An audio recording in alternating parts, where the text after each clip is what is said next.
Hey everybody, it's Murphy Gray Hunter. It is Thursday night, November 10th. I think it's about 7:30, almost 8 o'clock.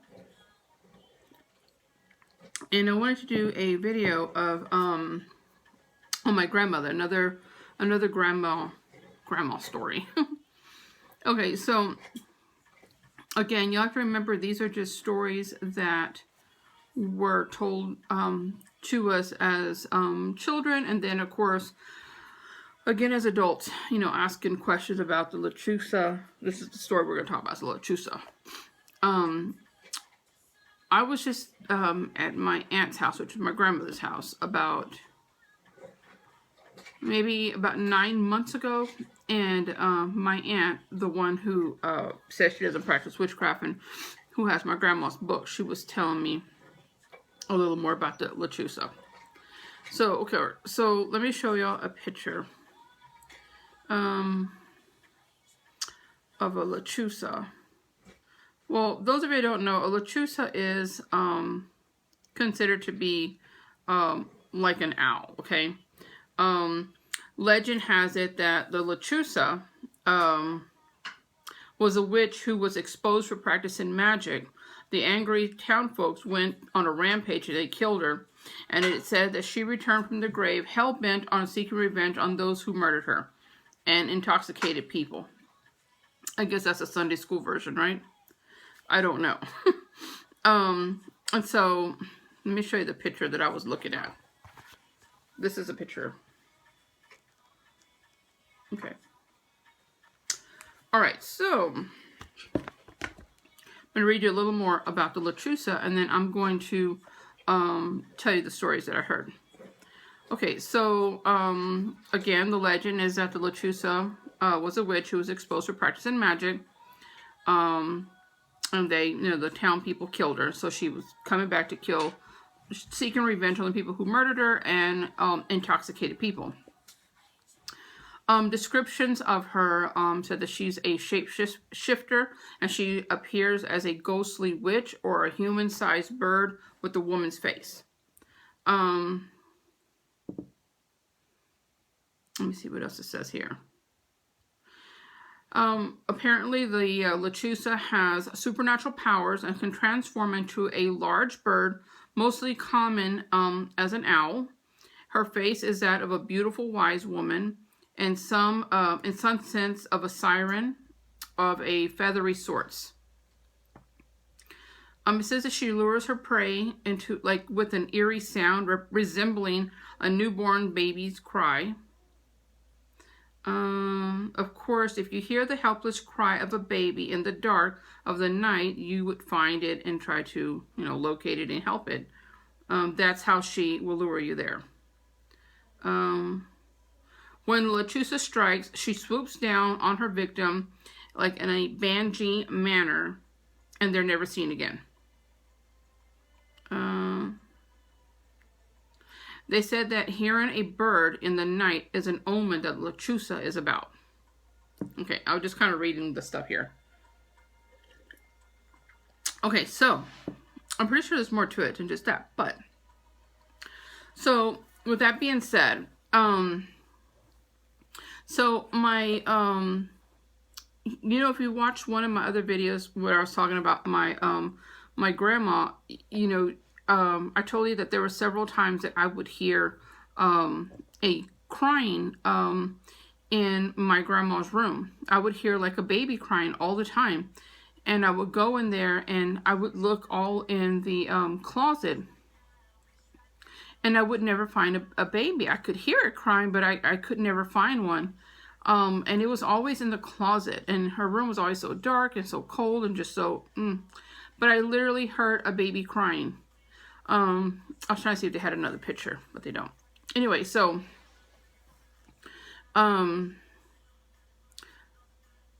we were always told the story about the Lechuza's going to come, and my grandmother would always talk about that there was a Lechuza, and she would always tell us not to go outside at night because there was a Lechuza that would come and see her. Well, we were kids, we just thought she was telling us that so we would come in and be in at a certain time or whatever. I don't know. I don't know to this point if that was true or what.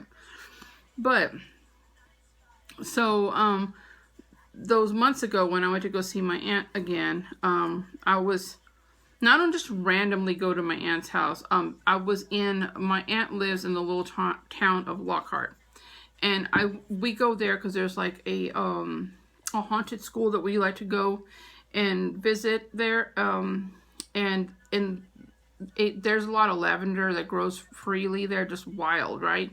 We pick lavender. I do photo shoots, so sometimes I go to the little town because I love the old town look, and I'll do photos. And I went in, I collected some graveyard dirt from my grandparents' graveyard. I mean, where their headstones were, from my mother's mom and from my father's parents. I went there to go collect dirt, and then while I was there, I collected dirt from a church, and I collected dirt from just different places while I was there. And so I ran by there to see if she was there. And so she was outside, and they have a garage sale like every weekend, because like this was like a Friday when I went. So every weekend they sell like stuff, because her boyfriend or husband, I don't know who he is to her, he helps this company, like when they evict someone, they throw all their stuff out. Well, or some people just up and move. So they go and they help clean out all the stuff. And so when they're doing that, I guess they let them keep whatever they clean out. So he always brings stuff home, and then my aunt will go through it, and whatever she doesn't want, she sells, and that they make extra money that way. And so she was having a garage, so she was outside, and we were out there talking to her. And then she was telling me that she says, there's this big tree in the front part of my grandmother's property. And right underneath that tree, she had a swing there. She would always be on the swing. She would always be outside on the swing all day long, right? And it was like one of those long bench swings, Anyway, and that tree has like some history to it, right? And I think I kind of talked about that in one of the other videos. But anyway, it's a big old tree. And we used to have like a little tree house up there. And I told you, I remember my cousin being thrown off of that tree one time. Literally just grabbed and thrown out. It freaked us out. But anyway, we were sitting there talking, and then she says, do you remember when mom, she would call mom, used to talk about the Lechuza? And I'm like, yeah, but I was little, I don't really remember too much about that. And she said, she says, well, the Lechuza still comes. It still comes here at night. And I'm like, what? I thought it was just like, story or whatever. But she said that one time she heard like some screeching noise outside, and right across the street from my grandmother's property is a church, like literally right across the street. And so she said she looked out the window and she saw this woman across the street, like right in front of the church, looking at the house. And she was just kind of like looking down like this, and she was just standing there, and her head was down, but her eyes were looking up, right? And she says she was looking at her, right? Through the window, she was looking at her. And she said the woman was dressed in white, but it was like dingy, dirty white dress type of thing, right? And she said that she had this long hair, like long kind of dirty, greasy looking hair, just kind of hung down, and she could tell she was a woman, but something was wrong with her face, right? Anyway, she just kept looking, and she said she saw the woman walking towards her, and kind of like in a fast kind of like pace, almost kind of like a running. And then she said she turned into a bird, right? She turned into a bird, and she flew away. And she said she could hear the screeching. And now this is what she told me. Now, mind you, my aunt is an alcoholic. So, I mean, I'm not saying that it's not true, but I don't know. This is just what she's telling me. So she says, then she says, another time, she says, she goes, do you see the tree right here? And I said, yeah. She goes, look at that limb. And so it's a branch way up way on the top, and it's a really thick one. And on the branch, like say this is the branch, you could see like where something had its claws on there. So like this, right? But of course it's big. But you could see the claw marks, right? Like where whatever was holding it was gripping it, right? Um, Sorry, I just don't want this to get cold. Um, and so you could see where it was like gripping it, because you could see the lines all on the trunk of the tree branch or limb, because it was a big one.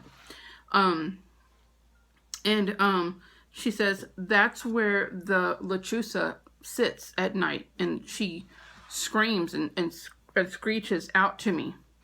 And then I go, have you seen it? And she's like, yeah. She says, it's a big, like a big owl. It's like a big bird. It looks like an owl. It's big, but scary looking. And she says, I don't come out. I just know because I've seen it. So then, she said one time she was coming home and it was late already. It was late already. And she said she was, walking in, and the Lechuza was there up on the branch, like screeching at her, and had this like pose, like it was gonna come down at her, like it was positioned like it was gonna come down and grab her, right? She could tell it was already gonna come down. And she said she got really scared, and she said she couldn't move or anything, and she could just hear it screeching. And then she said to the right side of her, there is another tree there. It's not like an old tree. It's still fairly like young looking tree. But anyway, she said up in that tree area, she said she saw a white light. It was like a big bright white light. Now she said this was at night, so she says it was a big bright white light that just got brighter and brighter. And she said it got really bright to the point to where it scared the Lechuza away. And then she looked at the light, and she said she swore she saw her mom's face, my grandmother's face, in the light. And so then she said she ran in, and she said she's never seen that again. And she said she's never seen, at that time that I went over there, that was about 9 months ago, she said it had never returned. But I don't know, I don't know if it's returned since then or not. But that's the story that she told about the Lechuza. Now, my oldest daughter, she said that she was talking to a co-worker who also lives in that small town. And she said that, her and the co-worker never talked about, never talked about witchcraft or, anything like that. I think she was, I don't know how they started up on this conversation. I think because she was staying a little bit later, so my daughter could come in later, because we went to Lockhart that day. And I think she had told her I went to Lockhart or whatever, or something like that. And she says, oh yeah, that's where I'm from. And she goes, oh really? She's like, yeah. She goes, do you want to hear a crazy story that my husband told me? And she's like, yeah. She said, this was like an older Hispanic woman. And so she says, now mind you, this co-worker had no idea that my daughter is into witchcraft or, any of this stuff, right? And so she said that her husband was a bartender at this bar, a small bar in Lockhart. And he said that one night this woman walked in, and he said that she was real strange looking, like real dirty looking. And she had on a white dress, but all dingy and dirty. And her hair was long and straggly down and, all greasy and stuff, right? And she had a woman's face, but her nose area here looked kind of like a bird. And that he asked her if she wanted something to drink. And she said or I don't know if she said, or he just gave her a beer. I don't really remember how she got the beer. But he said that she drank that beer down so fast. He had never seen anybody drink a beer so fast. Like, just literally gulped it down like in one gulp. And then she looked at him and made this horrible screeching noise and ran out of the bar. And then so he followed her out of the bar, and that he saw that she turned into a bird. And he knew that that was the Lechuza, and that he had never been so scared in all his life. So I have no idea what brings upon the Lechuza to somebody's life. I don't know. I've heard so many stories of the Lechuza where someone can summon that to you, send a Lechuza to you as a target, or that the Lechuza targets you out, or I don't know. I don't know how it is that she comes about. I don't know enough about her. But anyway, I just thought I'd share another one of my grandma's stories. I hope y'all like that. If y'all have any stories of Lechuza or any information or anything, yeah, please let me know. I think I'm going to do some research on the Lechuza. I really like doing research on a lot of these folklore. I love folklore. That word is so hard for me to say. Folklore. It does not roll off the tongue. I love those types of stories that are they're true, but they're so old, like old stories. I love all that stuff. And so anyway, I hope you guys liked it. As always, I love y'all, and blessed be. Bye.